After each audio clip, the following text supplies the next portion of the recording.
continuando as características do inquérito policial. Eu quero estabelecer com você uma quarta característica do inquérito. Quarta. O que vem a ser essa quarta característica do inquérito, Pedro? O inquérito policial, doutor, ele é escrito. Ele é escrito. Mas vai dizer, Pedro, sério? É isso que você tem para me falar? O inquérito é escrito e só isso?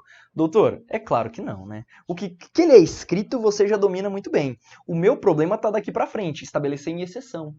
Porque isso aqui também acaba não sendo uma regra obrigatória. Como que eu provo para você que o inquérito policial ele é escrito? Querido, querida, como que eu consigo provar para você? Olha só. O inquérito policial ele é escrito com base, por exemplo, em auto de prisão em flagrante, sim ou não? Se houver o preenchimento de um APF, o auto de prisão em flagrante ele vai dar início ao inquérito policial. Segundo, também que subsidia essa ideia, os autos produzidos.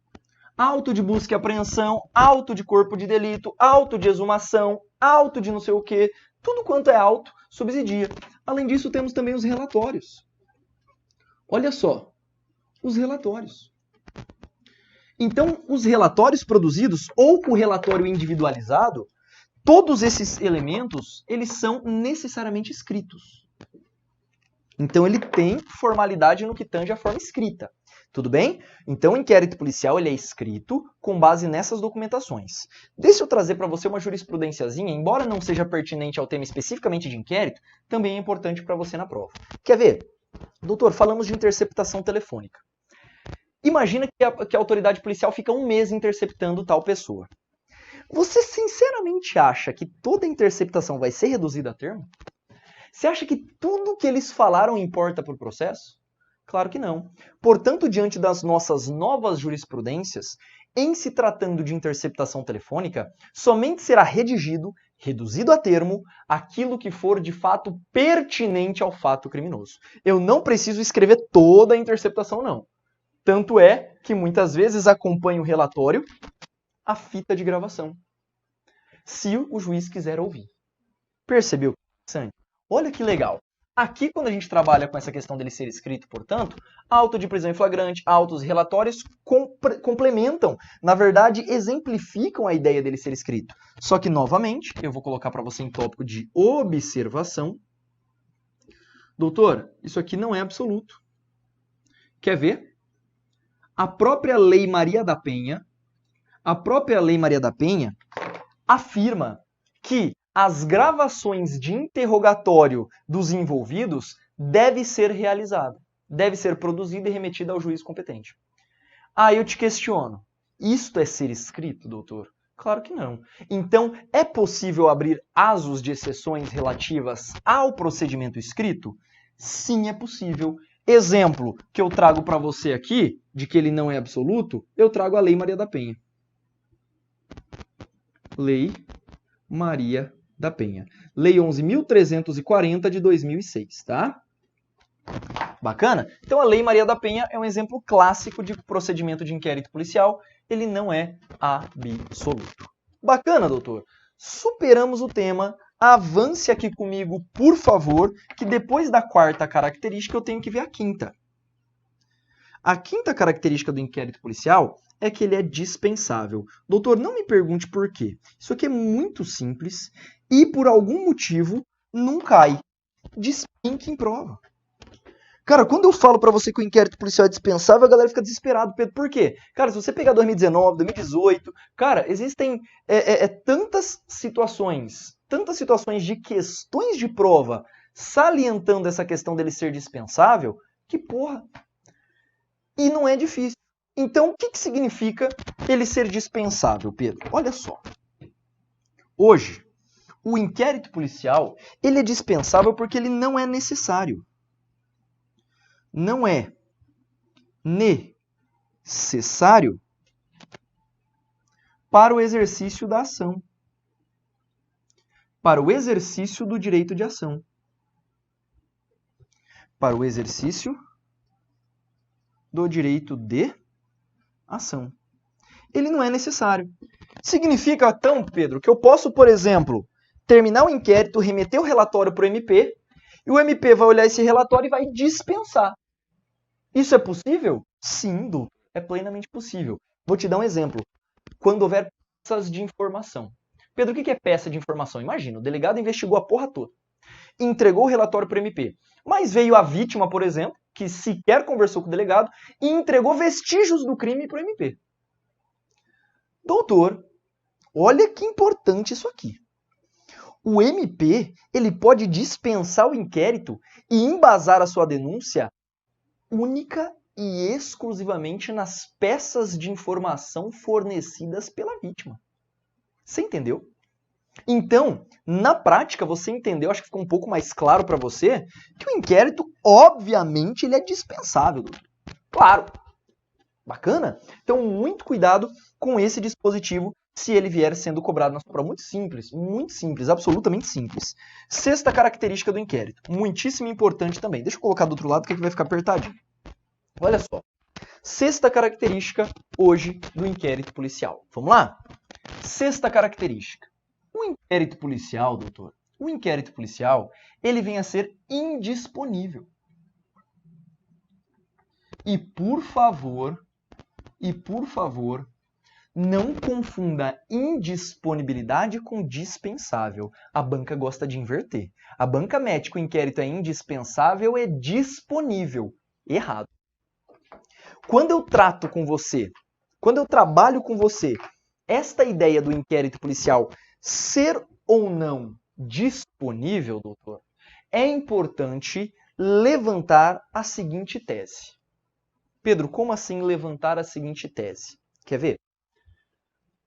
Algo indisponível, eu gosto sempre de exemplificar aquela pessoa que está em um relacionamento sério, aquela pessoa que é casada, que está no namoro.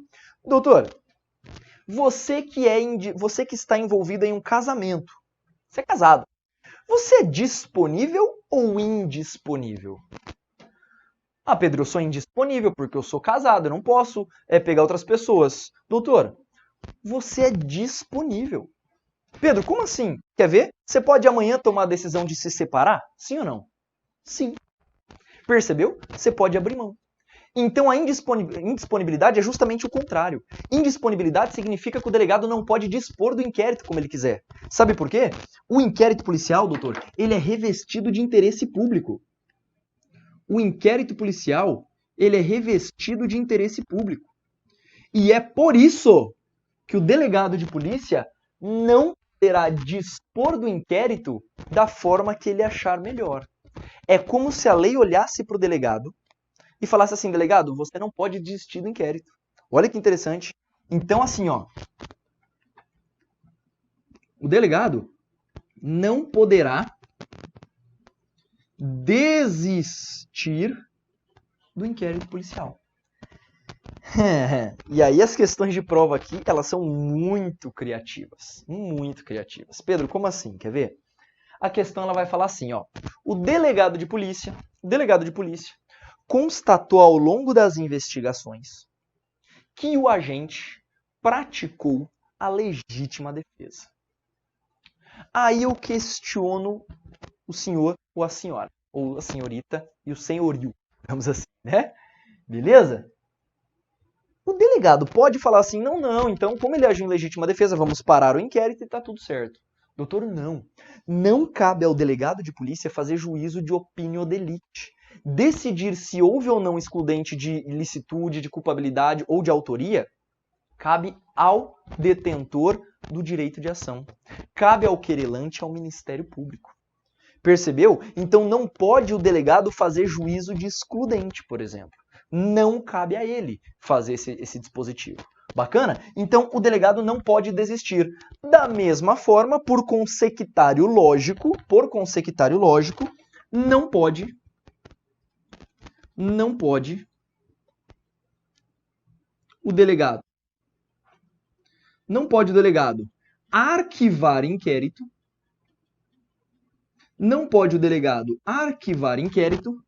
nem mesmo solicitar o arquivamento. Quem decide se ele será arquivado ou não hoje no Brasil, doutor, pasme, é o Ministério Público. Pedro, e quem efetivamente arquiva processo no Brasil? Até 2019 era só juiz que fazia isso. Doutor, a reforma do pacote anticrime fez o quê? Alterou. Hoje no Brasil, só O Ministério Público é quem pode arquivar inquérito policial. Pedro, você tá de sacanagem? Não tô. Hoje quem arquiva inquérito é o MP. O MP não precisa remeter esses autos para o juiz para que ele arquive. Hoje o MP ordena para a instância superior que arquive esse inquérito policial. E aí o procurador-geral é quem efetivamente o faz. Tranquilo? Legal? Show de bola? Então, neste caso, não poderá o delegado arquivar ou solicitar o arquivamento. Não é atribuição. Tudo isso decorrente daquilo que a gente chama da indisponibilidade do inquérito policial. Avancemos agora.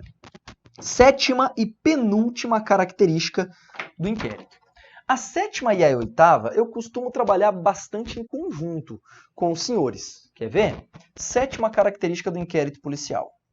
Doutor, o inquérito policial, ele é oficioso. Pedro, o que isso significa? Doutores, significa, quando eu digo que ele é oficioso, significa que pode o delegado dar abertura de ofício. Pode o delegado de polícia abrir de ofício, se achar necessário, o inquérito policial. Ele pode baixar a portaria e começar investigações. É a atribuição constitucional dos delegados de polícia. Então o delegado pode de ofício, por isso que é oficiosidade, por isso que ele é oficioso, tudo bem? O delegado pode abrir. Não se confunde com a oficialidade. Isto não se confunde com a oficialidade do inquérito policial. Pedro, por que isso não se confunde com a oficialidade do inquérito policial? Quer ver? Oficialidade, doutor, diz respeito a quem faz, quem preside. Quem preside o inquérito policial, é uma autoridade oficial do Estado. Ou seja, você já sabe quem, sim ou não? Quem preside o inquérito é uma autoridade oficial. É o delegado de polícia, chamado de autoridade policial. Bacana? Doutor, essas 8 características, elas sedimentam o entendimento que nós temos a respeito das características do inquérito. E com isso eu fecho essa parte de características de inquérito policial. Bacana? Eu ainda tenho que conversar com você algumas observações. Preste atenção, olha só. Nós temos o CAPES, na sua doutrina, estabelecendo, doutor, mais uma característicazinha.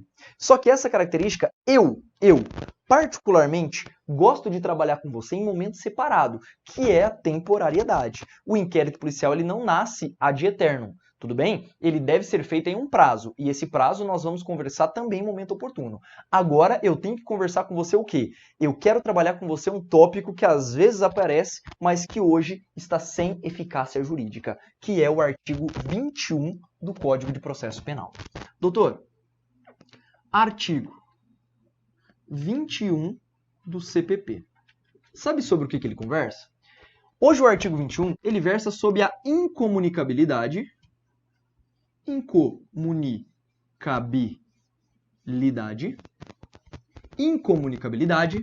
do réu preso. Incomunicabilidade do réu preso. Veja que absurdo, meu amigo, minha amiga. Perceba. Hoje, quando nós trabalhamos a incomunicabilidade do réu preso, perceba, esta característica da incomunicabilidade, em 1941, era possível que os delegados de polícia prendessem pessoas que naquela época, certamente você deve ter algum parente, alguém que fez isso alguma vez na vida. Mas imagina, os delegados de polícia eles poderiam prender a pessoa e deixar ela presa 3 dias lá, sem falar nada para ninguém, tornando o réu incomunicável. Você percebeu a gravidade deste instituto jurídico? É por isso que hoje, se cair na tua prova a tal da incomunicabilidade, o que eu quero que você diga? Doutor, a incomunicabilidade, o artigo 21 do CPP, ele não foi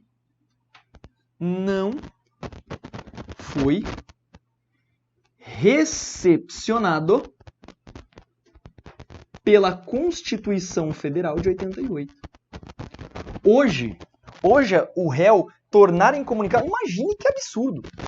Perceba, nós veremos no tema de prisão em flagrante, se tiver no teu edital, que a prisão de qualquer pessoa, por expresso estabelecimento da Constituição Federal e do CPP, esta pessoa deve ter a sua prisão imediatamente comunicada ao juiz. Olha só, uma pessoa presa hoje, ela deve ter a sua prisão imediatamente comunicada ao juiz, doutor. Percebeu? Pedro, e se eu não comunicar? Nulidade absoluta da prisão. Não tem conversa. Prisão ilícita. Tudo bem? Agora, e naquela época era possível tornar o cara incomunicável. Pedro, por quê? Ah, porque eu acho que ele merece. Ele deve ter aprontado alguma coisa errada. Cara, um absurdo do ponto de vista jurídico. Pedro, e quais seriam esses prazos e as condições na qual ele seria preso? Olha só. Por que você vai trazer isso para mim se ela não foi recepcionada pela Constituição? Essa deve ser uma pergunta que você faz, não é? Adivinha por quê? Porque essa porra cai. Pedro, cai coisa que não tem eficácia mais? É, porque tá no CPP. E você, como um exímio estudante de concurso público, tem que dominar essa porra muito. Vamos lá? Quais seriam essas condições? Primeiro, condições. Para que eu tornasse uma pessoa incomunicável, à época, o que eu tinha que fazer? Primeiro, deveria haver uma coisa que a gente chama de interesse público. Interesse público. Bacana? E também para conveniência da investigação. Eu te pergunto, quem decide se tem interesse público e é conveniente para a investigação? Adivinha quem decidiu isso aqui? Era o delegado. Doutor, o delegado olhava e falava assim, não. Eu acho que tem interesse público porque esse cara é muito perigoso. E não fundamentava, não falava porra nenhuma. Essas são as duas condições. Ele tinha que indagar a questão do interesse público juntamente com a conveniência da investigação. Percebeu? Segunda condição, importantíssima para nós. Segunda condição, que na verdade não é nem condição, é o prazo. O prazo em que a pessoa era mantida incomunicável. Quer ver? Doutor, o prazo que a pessoa era tornada incomunicável, justamente é o prazo de 3 dias improrrogáveis. Ela ficava 3 dias improrrogáveis, encarcerada. Sem avisar ninguém. Sem avisar família, sem avisar juiz, sem avisar advogado. Eu não preciso nem dizer. Óbvio, todo esse dispositivo aqui, absolutamente ilícito e não foi recepcionado pela Constituição. Mas você tem que saber as condições dessa incomunicabilidade e como é que isso deve ser comportado aí para você na prova. Bacana? Então, neste ponto, doutor, eu finalizo com você a tal da incomunicabilidade do réu preso. Perceba, nós matamos as características do inquérito policial e eu ainda trouxe para você uma cerejinha chamada de incomunicabilidade do réu preso. Em seguida, o que é importante que seja trabalhado? Nós estamos mais ou menos, doutor, na metade do inquérito policial.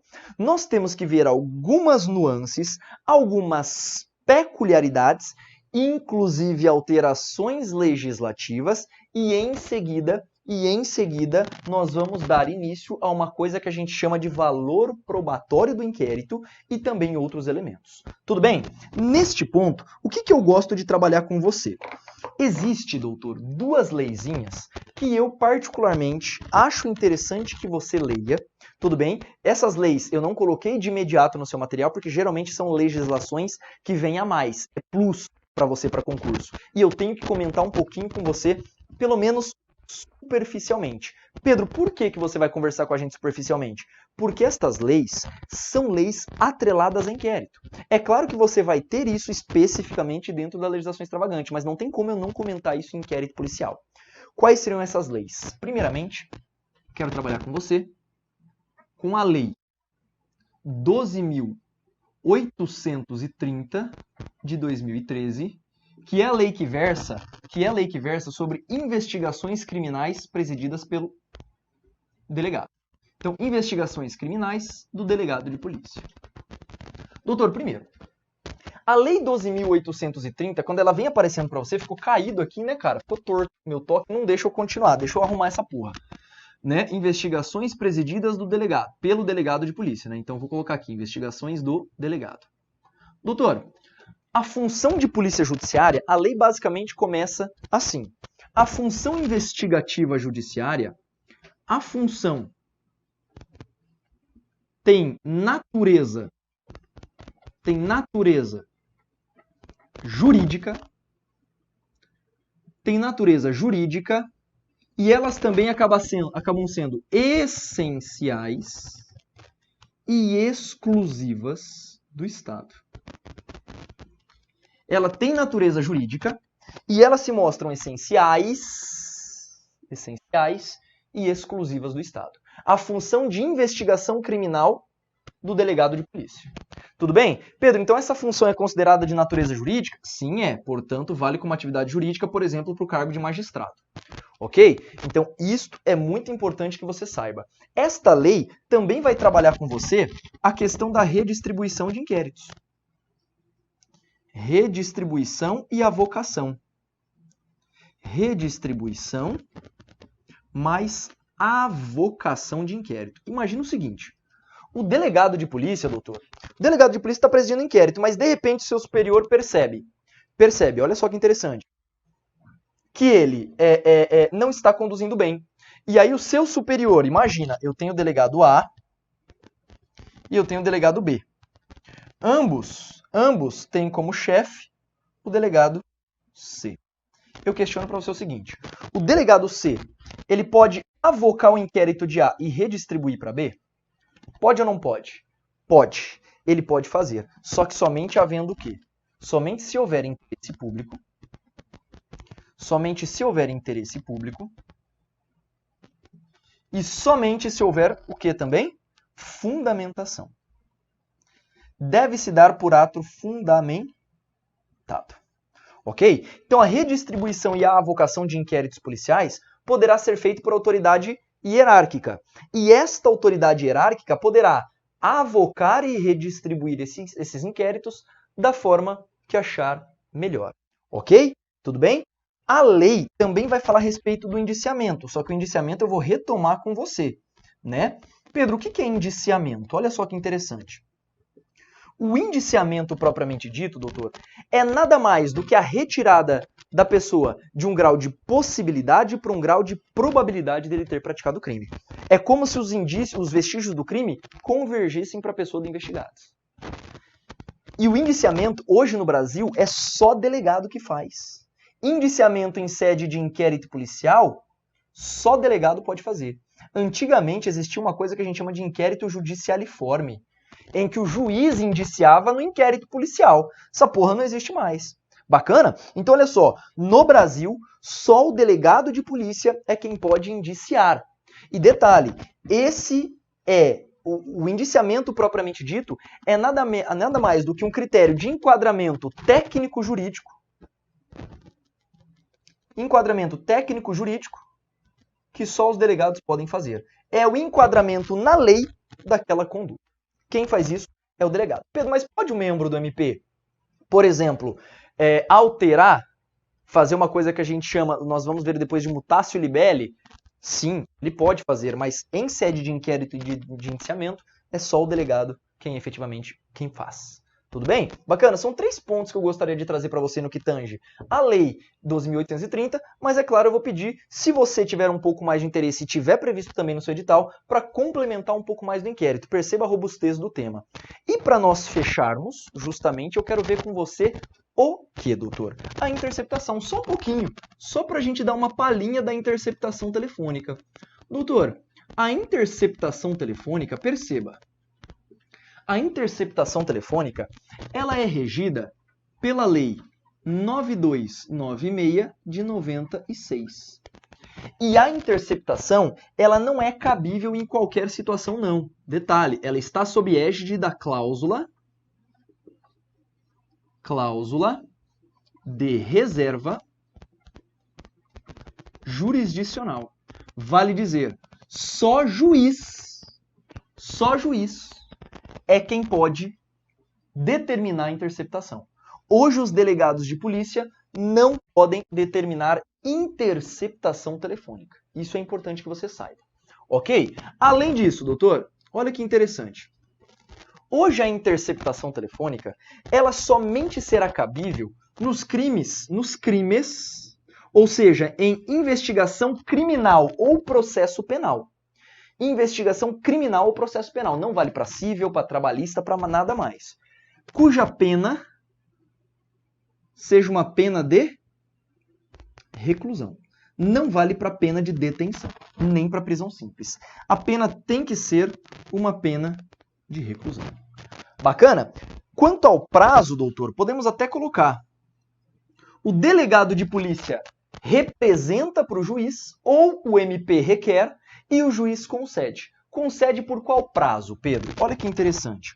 O prazo da interceptação, doutor, será um prazo de 15 dias, prorrogáveis por mais 15 dias. Só que, de acordo com a jurisprudência do nosso STF, esses 15 dias podem ser prorrogados indefinidamente, sucessivamente, desde que seja feita por ato fundamentado do juiz. O juiz vai solicitar, vai receber a prorrogação solicitada pelo delegado ou pelo MP e, se ele decidir que é necessário, ele vai fundamentar e vai prorrogar essa interceptação telefônica. São 3 pontinhos bem basais, bem superficiais, mas que esses 3 pontos às vezes aparecem na fase de inquérito, aparecem sim. Show de bola? Tranquilão? Matamos, doutor. Portanto, mais um teminha aqui da parte de inquérito policial.